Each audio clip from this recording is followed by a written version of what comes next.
Good morning, ladies and gentlemen. You're welcome to the 9:30 a.m. edition of News on My Media Prime Television, coming to you live from Douala, Cameroon's economic capital with me, Fon Quinter. Let's begin today's edition of Prime Flash in Cameroon's South region, talking about the problem of fuel scarcity, where it has forced car and motorcycle owners to spend several hours at filling stations. The situation is quite disturbing as fuel users square up at filling stations in a bid to get fuel, while inhabitants on their part now trek distances due to scarcity of motorcycles. Away from the South region, let's move over to the West region, where officials of the Regional Delegation of Agriculture and Rural Development for the West have seized about 500 liters of contraband phytosanitary products smuggled into the region. According to the Deputy Director of Pesticides, Fertilizers and Agricultural Appliances Regulation, the seized products will be destroyed in the days ahead. Today's sad one, the mortal remains of a 27-year-old man who drowned last Friday due to overflooding has been retrieved. His remains were seen last night on the banks of River Kenki in Cameroon's South region, as Dolingan Day tells us. The rainy season is here, and its accompanying effects are already being felt in different parts of the country. Although the recent seasonal climate prediction bulletin for the months of June, July and August from the National Observatory on Climate Change enlightens on the climatic situation in Cameroon during these 3 months, many are still falling prey to the bad weather conditions. Such is the case with this 27-year-old man, Tang Mathurin, who got drowned over the weekend in the Quinter River in Kribi, South region of Cameroon.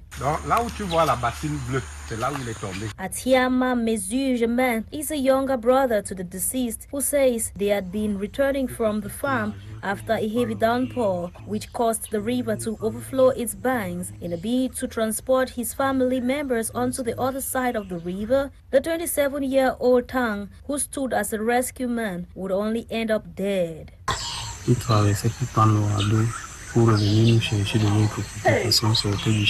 However, attributing another tangible reason to the boy's death, Mr. Henry, a resident of the Quinter locality, says the boy was inexperienced and only a first-timer who had no mastery in swimming techniques to scale through the heavy waters. Comme le cas qui est arrivé, le jeune homme ne savait réellement pas nager.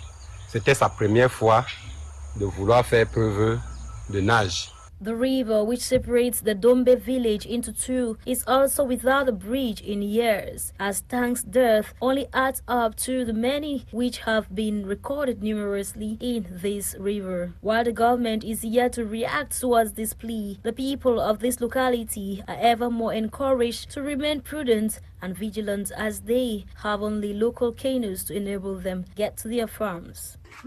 Meantime, the family members and friends of the deceased are left to mourn over the death of their loved one, while burial arrangements are already on the way. Our Human Rights Watch has applauded the decision by Cameroon government to open investigations into the Misang village attack on June 1, 2022. The organization, however, urges government to make findings public, ensure transparency and accountability. Join Gang with details on this report. In its recent report titled Military Killings Inquiry, a positive step, the Human Rights Watch has applauded the move by the Cameroon government to open investigations into the killing of 9 people in Misong village, Northwest region on the 1st of June 2022. According to Human Rights Watch, the move is an important first step towards ensuring accountability around the alleged murder of civilians by government forces.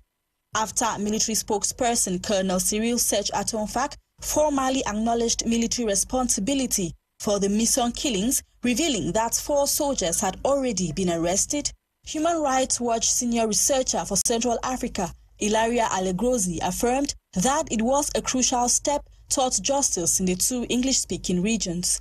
She added that the authorities need to, however, ensure that the investigation is thorough, impartial and independent, capable of establishing a clear timetable of events and identifying all those responsible with the aim of prosecution.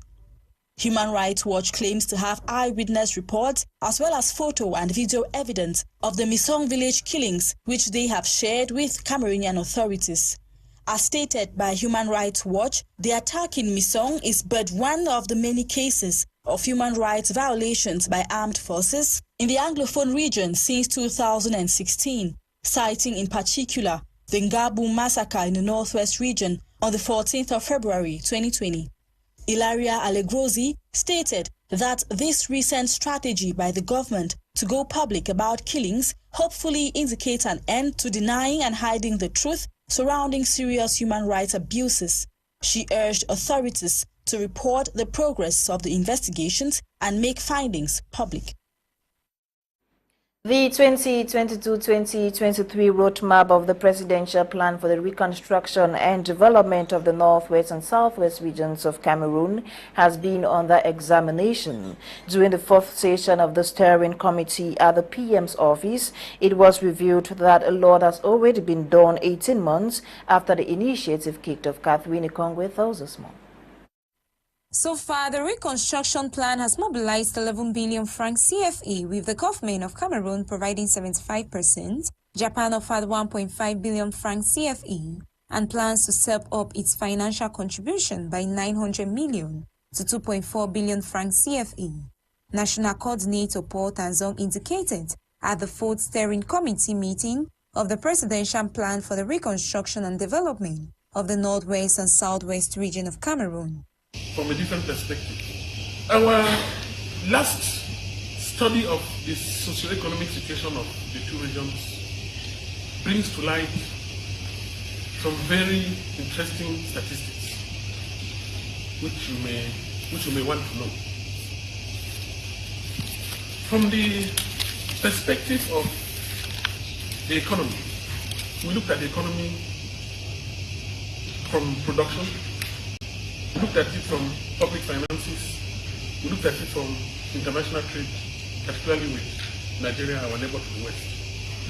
But from the angle of the economy, if you look at the way the economy of the two regions is behaving, then you have no doubt that the impact on the livelihoods of the population is almost palpable. Monitoring the socio-economic evolution of the situation in the Northwest and Southwest regions, Balungeli Confiance Ebune, Minister Director of Cabinet of the Prime Minister, checks in. On behalf of the Prime Minister, head of government, I once again call on Cameroon partners to support this reconstruction effort of the two conflict regions. I would like to express our sincere thanks the government of Japan and the private sector for the financial support received in 2021. It is important to recall that all multilateral and bilateral partners of Cameroon have condemned without reserve the attempt to split Cameroon. The President of the Northwest Regional Assembly has as well saluted contributions by stakeholders for the implementation of the Presidential Plan for the Reconstruction and Development of the Northwest and Southwest regions. You can see that every strategic partner in this is getting more and more engaged.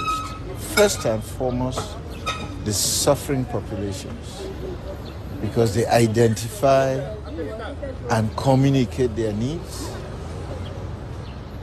They work through the various channels. And a key thing that was communicated here was that the process is going down to the lowest levels. It started with at the regional level, looking at the needs. Then it's gone down to divisional levels, and it will go further.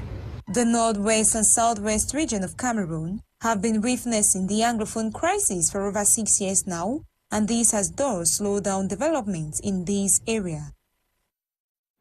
News out of Cameroon: an explosion in northern Togo has killed 7 people. According to the military, the explosion happened near the border with Burkina Faso, where a Sahel jihadist insurgency is threatening to spill over into coastal West African nations. Togo last month declared a state of emergency in its northern regions over the threat of Islamist militant attacks from north of its borders. To curb the situation, Togo's troops have been deployed in the north of the country to contain jihadist trade. Now, authorities in Nigeria have recovered 17 bodies believed to be all those on board a boat that set sail on Friday evening but was carried into a barge by the tide and it capsized. 13 bodies were recovered on Sunday, according to the Inland Waterways Agency, while 4 others were recovered the previous day. According to the agency, the captain and 16 passengers, including children, were on board at the time of the crash. And Malian authorities have reportedly arrested about 15 soldiers from Ivory Coast who came to Mali to work for a contracting company at the United Nations mission.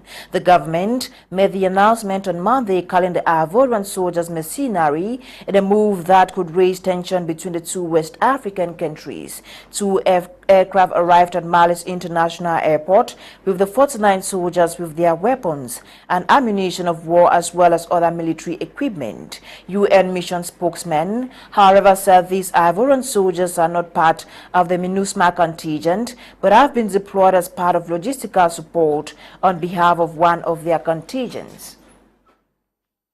We've come to the end of this edition of Prime Flash on My Media Prime Television. Coming up next is the brief with Lasha Kingsley and Gladys Bamotongina. Keep watching programs on The African Eye. Goodbye.